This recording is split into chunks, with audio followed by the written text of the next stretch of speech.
The day the Archerons arrived was nothing like the movies had promised. There were no massive explosions or world-ending cataclysms, no cosmic fireworks. Instead, it began like any other Tuesday. The first sign of their arrival was the strange, unblinking dot that appeared in Earth's orbit. A blip on the radar that satellite tech couldn't explain, too large to be a comet, too slow to be a meteor.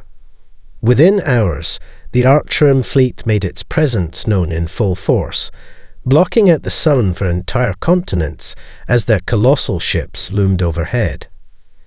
The aliens had been watching Earth for centuries. Their vast empire had snuffed out countless civilizations, and Earth was next on the list. From the moment they set eyes on humanity's primitive technologies, they'd assumed the invasion would be easy. The humans had no real spacefaring capability, no advanced AI to coordinate their defense, no weapons that could stand up to the Archeron arsenal. In their minds, it was a simple matter of wiping out a few major military bases and occupying the planet. But they hadn't accounted for one thing: human defiance. Within hours of the ship's arrival, human leaders scrambled to form a unified response. At first, there was confusion, chaos. The world's leaders, from New York to Beijing, debated, argued, and issued contradictory statements. Some called for peace, others for immediate retaliation. But amidst the uncertainty, one thing became crystal clear: humanity had no intention of surrendering. A coordinated global effort brought together the remnants of Earth's military forces.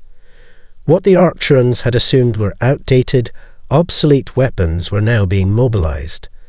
The United States, Russia, and China worked together to activate their remaining satellite defense systems, launching missile strikes against the alien ships.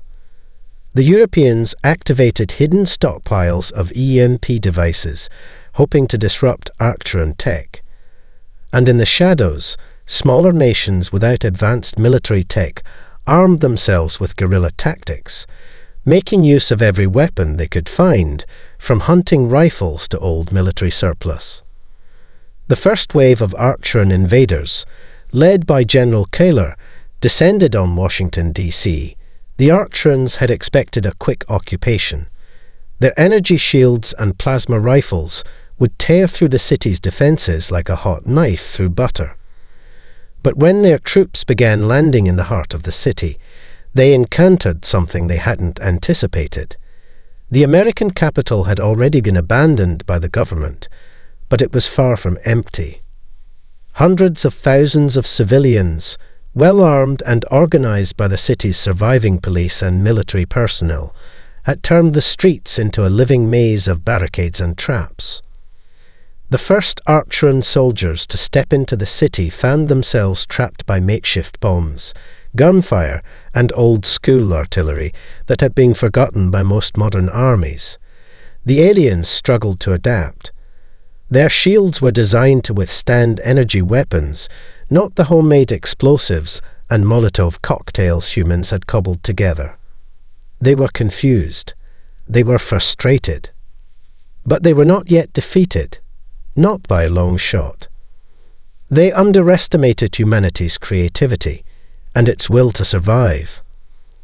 As the Archerons regrouped and prepared to launch their full assault, they failed to realize one thing: humans had always fought wars like this, with nothing more than determination and whatever they could get their hands on. And for the Archerons, that was the beginning of a problem they hadn't considered. The Archeron command ship, Vortical, hovered over the ruins of Washington, D.C., its immense bulk casting a shadow that stretched across the streets.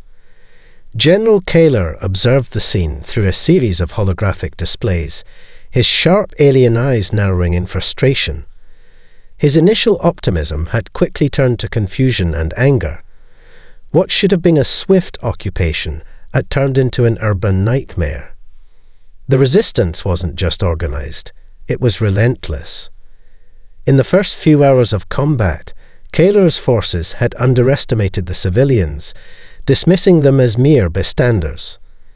But these humans weren't just fighting back.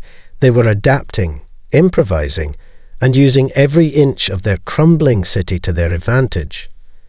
The alien forces, so accustomed to overpowering weaker species, found themselves ensnared by tactics they had never encountered before.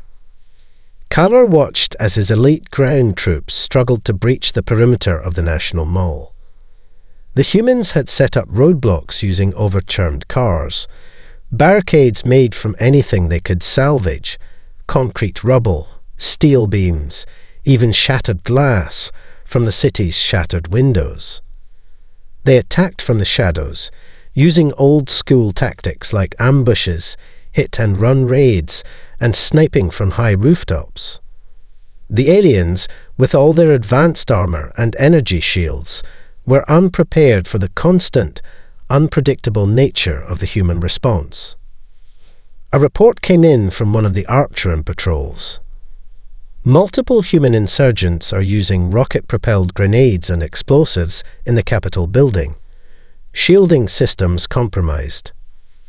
Kalar clenched his fists. The Capitol. They'd assumed it was abandoned, a decoy. Instead, a team of human militia had entrenched themselves inside, and they were wreaking havoc on the Arcturan invaders. The humans' use of obsolete weapons, old military-grade RPGs, handguns, and ancient explosives, was turning the Capitol into a fortified stronghold. Frustrated, Kalar deployed reinforcements. A battalion of elite shock troopers equipped with energy rifles, their power amplified by the ship's energy grid. The Arcturans had no shortage of advanced weaponry. They had never seen a foe capable of resisting such overwhelming force. Yet, as his forces stormed the Capitol, they were met with resistance that was both organized and completely unpredictable. Meanwhile, across the Potomac, Colonel Mark Hamilton, commander of a small but skilled human special forces unit, was already formulating a counterattack. He'd led his team into the heart of the city the day the Arcturans arrived. Using knowledge of the city's labyrinthine tunnels and old subway systems, Hamilton's unit had been setting traps, planting explosives, and laying down sniper positions. The team had no illusions. They were outgunned. But they had one thing the Arcturans didn't: resourcefulness. Hamilton's eyes darted over a map of the city, his hand tracing lines across the screen. The Arcturans had underestimated how far human ingenuity could stretch. What they saw as obsolete was humanity's greatest strength. Rocket launchers from the 1980s, AK-47s scavenged from old military stockpiles, and even World War-era landmines were being used with deadly efficiency. While the Arcturan shields were designed to deflect plasma blasts, they were no match for the human ingenuity that turned everything from pipes to scrap metal into a weapon of war. The fight was no longer just about advanced weaponry. It was about who could outlast the other. And so far, the humans were proving more than a match for their invaders. By the third day of the invasion, the Arcturans were in full retreat. What had started as a mission of conquest quickly turned into a fight for survival. General Keller stood on the bridge of the Vortical, watching the chaotic reports streaming in from his commanders. His once immaculate uniform was now dishevelled, his face drawn with frustration. His initial belief that humanity's weapons were obsolete, their defences laughable, was quickly proving to be a catastrophic miscalculation. In the American Midwest, Kalar had dispatched a large battalion to seize a key military base located in Nebraska. The base was strategic, home to critical communication satellites and defense systems. It was supposed to be an easy victory, a quick strike, a few dozen of his shock troops disembarking with plasma rifles and disruptor grenades, and the base would fall without issue. But instead, they encountered an unexpected foe. Colonel Hamilton's unit, which had been laying low in the surrounding countryside, launched an ambush on the Archeron forces just outside the base perimeter. Using terrain they knew intimately, the humans had set up a series of concealed explosives, homemade landmines, and fire traps. As the first wave of Archeron soldiers advanced, a series of deafening explosions rocked their ranks. The blast threw soldiers off their feet, disabled armoured transports, and sent shockwaves through their shields. The Archerons, expecting to breeze through the defence, were thrown into disarray. The humans didn't give them a chance to regroup. As the Archeron soldiers struggled to regain their footing, Hamilton's team, equipped with a combination of old military gear and scavenged technology, launched a relentless assault. M16s, modified with armour-piercing rounds, shredded through alien armour. Soldiers armed with grenade launchers lobbed shells that exploded with devastating force, cutting down Archeron soldiers and sending them into a retreat. It wasn't just the weapons, though. It was how the humans used them. Their attacks were fast, precise, and relentless. The Archerons, accustomed to a more direct and methodical approach, were caught off guard by the unpredictability of human tactics. These weren't just soldiers, they were survivors, and they fought like it. A human sniper, positioned miles away in a distant silo, took out the Archeron command vehicle with a single, well-placed shot. Within hours, the Archeron battalion had been decimated. When the dust settled, Hamilton and his team stood victorious. The once mighty Archeron forces had been reduced to a handful of survivors, limping back to their ships. It was a stunning, improbable victory. To the Archerons, it made no sense. How had humanity, with its so-called obsolete weapons, managed to cripple their advanced forces? Hamilton's comm device crackled to life. "Colonel," said a voice from his team, "the base is secure. But we found something strange. The Archerons, they don't seem to know what hit them." The colonel's face darkened. It wasn't just the weapons. It wasn't just the tactics. There was something else, something deeper in the human spirit that was making this fight so difficult. The Archerons had underestimated humanity's ability to improvise, to adapt, and to turn the tables on even the most powerful foes. And now, the tide had truly begun to shift. In the aftermath of the crushing defeat at the Nebraska military base, the Archerons regrouped, their sense of superiority slowly crumbling. General Keller, the once proud leader of the invasion, could hardly believe what was happening. His forces had been designed to obliterate primitive worlds in a matter of hours, but humanity's unpredictable resistance was grinding down their invincible war machine, piece by piece.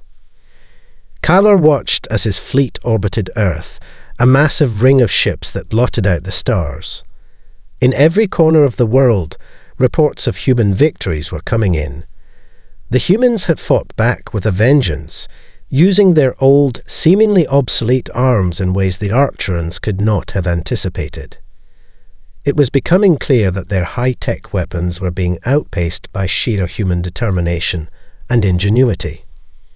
On the Vortical, Keller summoned his senior strategists, a council of experienced officers who had crushed civilizations across the galaxy. They were his elite, beings as old as the Archeron Empire itself, and yet even they were stumped. "Explain to me why we are losing," Keller demanded, his voice a low growl. Commander Vesok, an Archeron tactician who had overseen the eradication of dozens of worlds, spoke hesitantly. "General, the humans, they adapt too quickly. They don't fight like any species we've encountered. Their weapons, while outdated, have been modified and are being used in ways that bypass our defenses. Our energy shields, designed to withstand energy-based attacks, are being bypassed by simple projectile weapons, bullets, grenades, Egan tanks from their ancient wars. Caller's eyes narrowed. That should be impossible. Exactly, Vesok replied. And that's the problem. They're fighters. They think like guerrillas, not soldiers. They don't wait to be defeated. They fight with whatever they can find, whatever they can repurpose. Their strength isn't in their technology, it's in how they use it. The words hung in the air. The Arcturans had long prided themselves on their technological superiority. Their machines of war faster, stronger, and deadlier than anything any species had ever seen.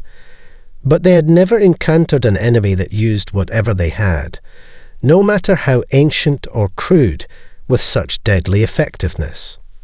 Meanwhile, on Earth, a new revelation was emerging.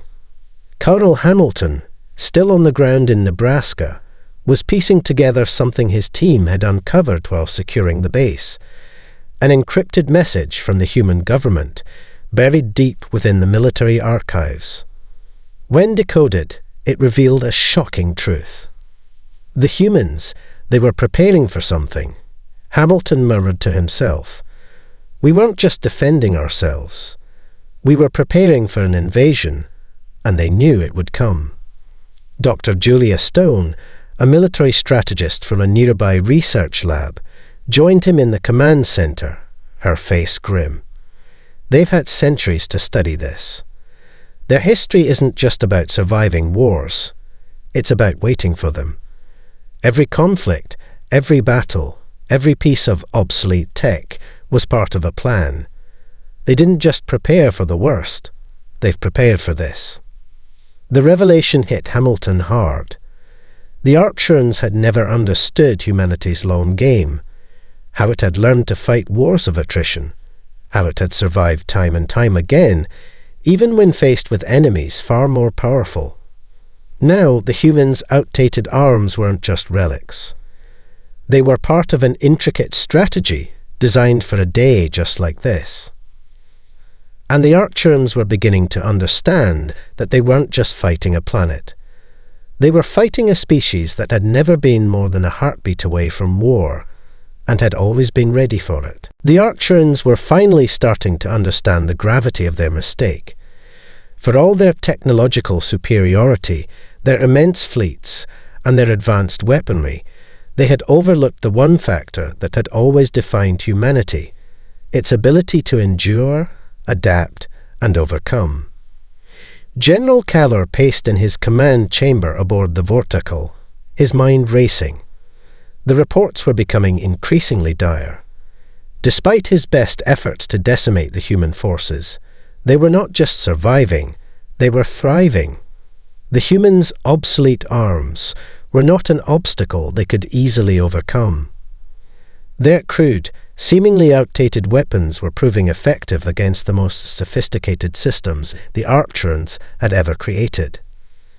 The Arcturans' biological weapons, engineered to wipe out any form of life in mere days, were ineffective. Earth's ecosystems had been contaminated, but humanity, through ingenuity and sheer determination, had developed countermeasures. The humans had repurposed old factories to mass-produce antidotes, and the air was thick with the scent of chemicals as they fought the invaders' viral agents with equal persistence. What should have been their victory had become a prolonged war of attrition, and the humans were slowly gaining the upper hand. Even the Arcturan fleet was beginning to feel the pressure. Ships that should have been invulnerable to human firepower were being disabled by a combination of old-school, anti-aircraft artillery and homemade EMP devices. The tactical advantage the Arcturans once held in the skies was slipping away, one missile strike at a time. And now, in key regions of the globe, human forces had begun to organize and synchronize their efforts, turning entire continents into zones of resistance. Kaller's frustration boiled over. He slammed his fist against the console in front of him, sending a ripple through the holographic map of Earth. His fleet had been in orbit for weeks now, hovering over the planet like a great predatory bird waiting for the right moment to strike. But every time they launched an assault, they were met with devastating human ingenuity.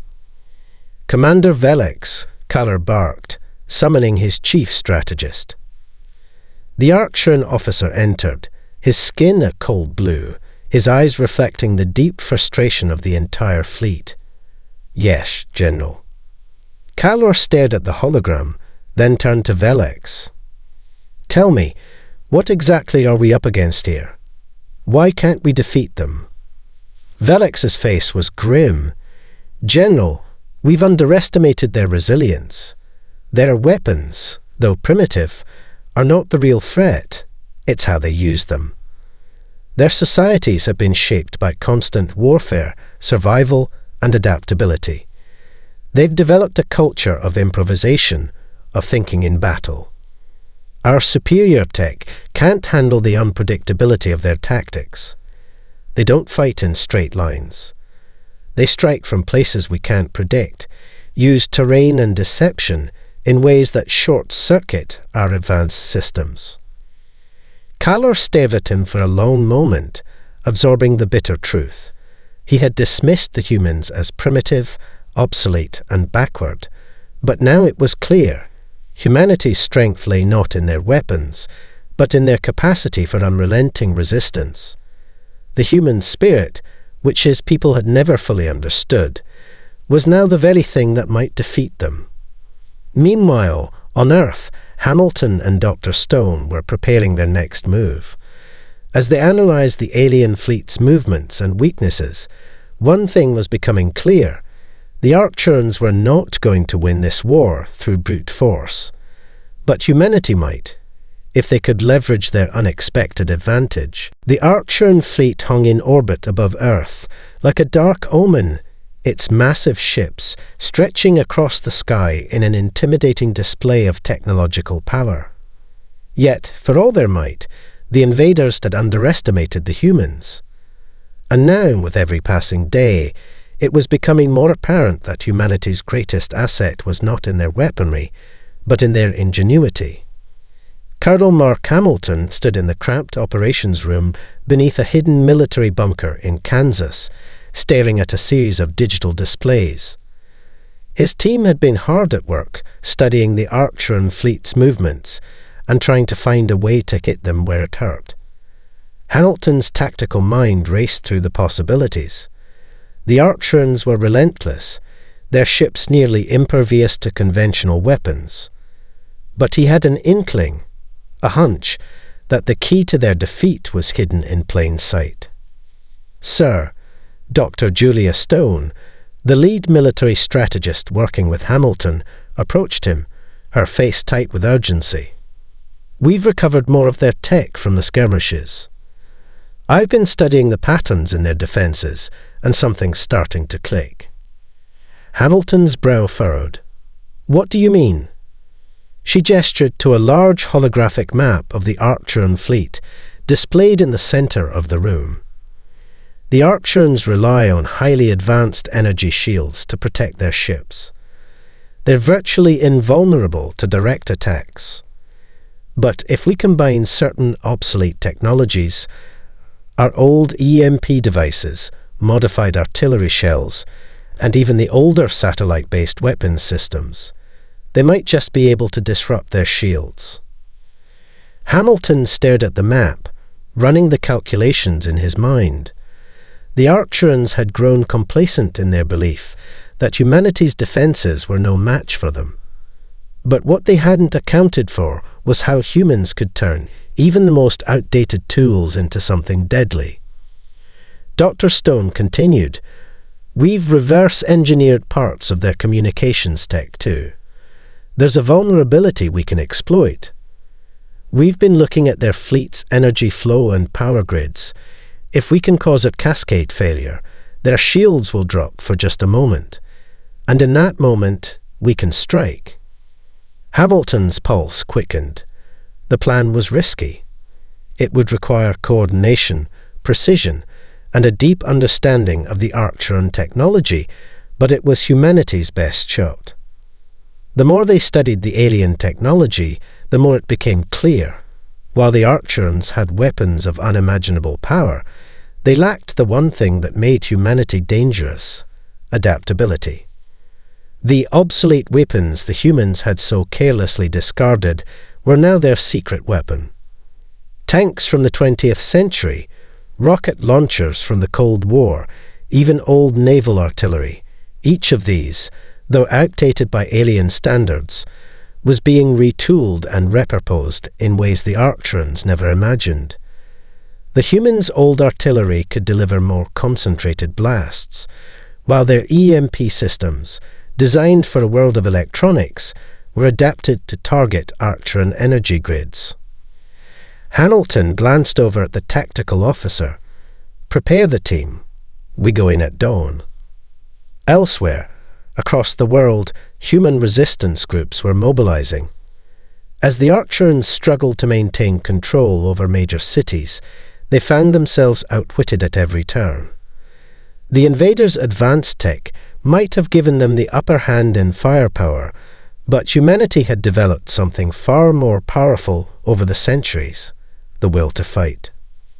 As Hamilton's team set off for their mission, they weren't just armed with outdated weapons. They were armed with the knowledge that sometimes the most powerful weapon is simply being ready. The Archerons had assumed victory was inevitable, but they were about to learn a bitter lesson: never underestimate humanity's ability to adapt. The first strike came just before dawn. Colonel Mark Hamilton and his team, fully equipped with a mix of old-world weapons and improvised technology, moved quickly through the underbrush. They were close now, just a few miles from their target. The massive Archeron ship, Vortical, hovered in the sky above them, casting a long shadow over the broken remnants of Kansas.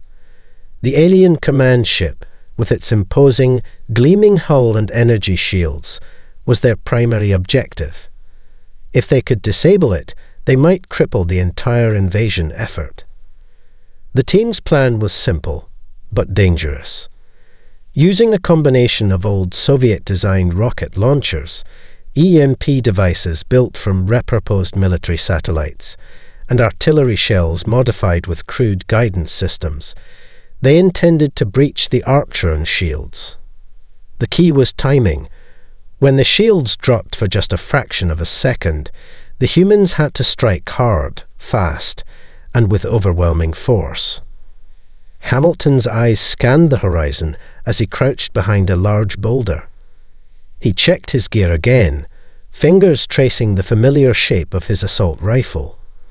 This wasn't just another mission. It was humanity's best chance to reverse the course of the war.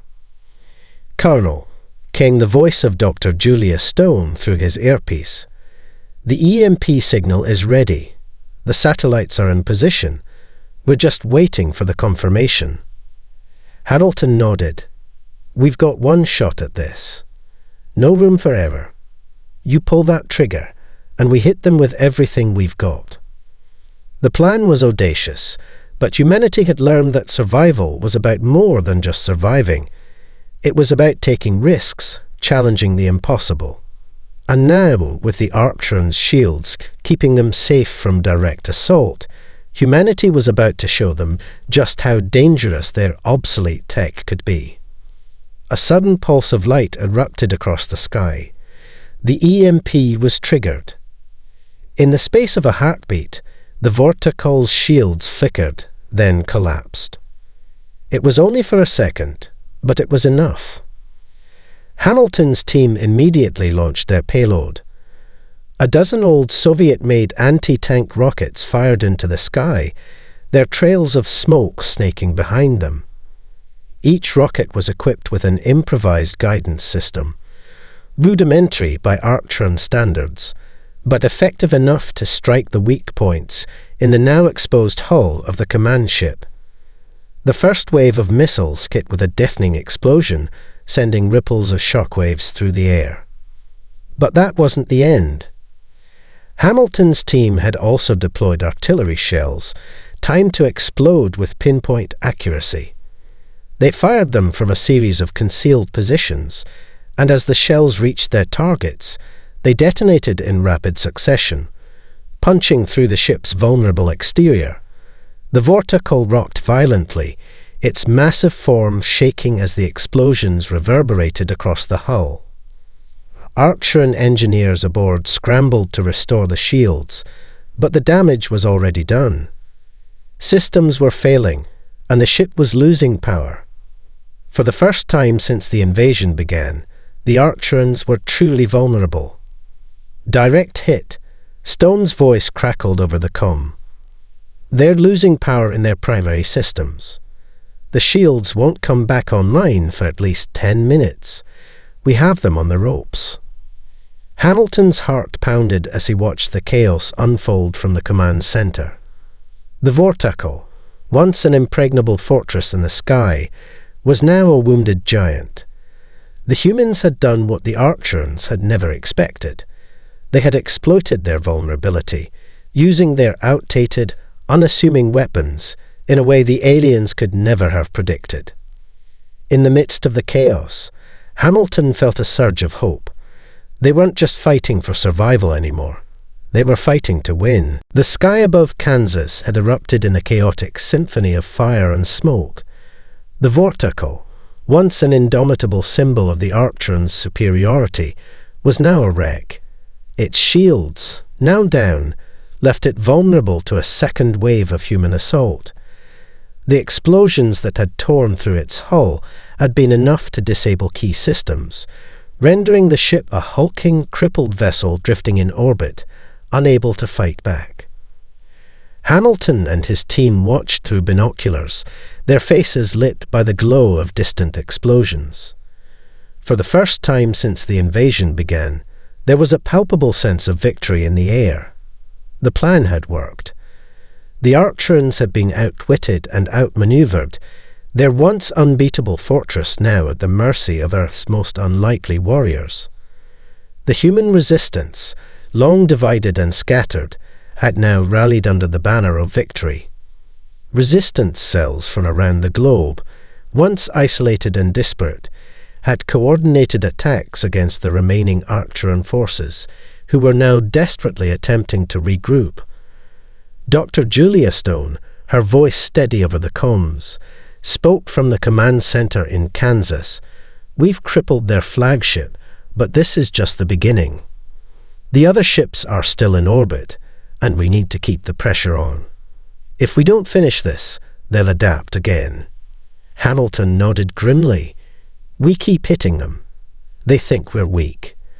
They think we fight with outdated technology. They don't know we're not just fighting with weapons, Julia. We're fighting with everything we have, the will to survive. As the team moved out to their next objective, a sense of urgency gripped the group. They had caught the Archerons off guard once, but they needed to make sure they didn't recover. Human forces across the globe were converging, launching a coordinated assault on Archeron positions. Cities that had once been occupied were now reclaimed by the resistance, their streets echoing with the sounds of defiance. The Archerons were not prepared for this. They were not prepared for a world where humans could adapt to every situation, turning their so-called obsolete arms into weapons of mass disruption. A mere week ago, they had believed their victory was assured. Now, they were on the run. On the vorticle, General Callor seethed as he surveyed the damage. His ship was barely functional, and the morale of his forces had plummeted. Reports came in from all corners of Earth, human victories in cities, strategic strongholds falling, his own fleet's energy systems failing. It was clear now. Humanity was not a primitive species to be wiped out. They were a force to be reckoned with. We were wrong, Callor muttered to himself. They weren't obsolete. They were always prepared. In the final hours of the battle, the humans unleashed their last weapon, unity. With every corner of the planet mobilized, Earth's resistance launched a series of precise strikes on the remaining Archeron ships, targeting their weak points with the same ingenuity that had defined the entire war.